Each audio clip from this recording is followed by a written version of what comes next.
সালামু আলাইকুম। আমি রুবেল নায়েক। প্রিয় বন্ধুরা, চাঁদাবাজ চাঁদাবাজ যদি কোনো ব্যবসা প্রতিষ্ঠানে আসে, আপনার দোকানে আসে, চাঁদাবাজের সাথে আপনি একটু সময় নিয়ে বলেন, ভাই চাঁদাবাজ তুমি একটু বসো, তোমার সাথে আমি একটু কথা বলি।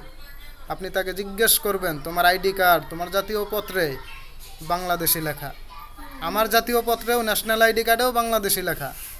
তুমি আমাকে বলো আমি কোন হিসাবে তোমাকে চাঁদা দেব, আর তুমি কোন হিসাবে আমার কাছে চাঁদা নেওয়ার জন্য আমার দোকানে আসলা। তোমার ন্যাশনাল আইডি কার্ডেও বাংলাদেশি লেখা, আমার ন্যাশনাল আইডি কার্ডেও বাংলাদেশি লেখা।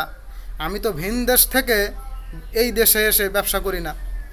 আমার মাতৃভূমি, আমার দেশ, আমার সোনার দেশে আমি ব্যবসা করি। তুমি কোন যুক্তিতে চাঁদা নিতে আসো?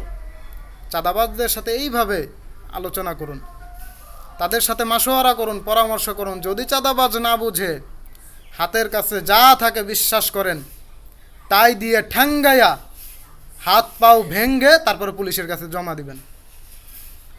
যদি এইভাবে পরামর্শ করার পরেও কোনো চাঁদাবাজ না বোঝে,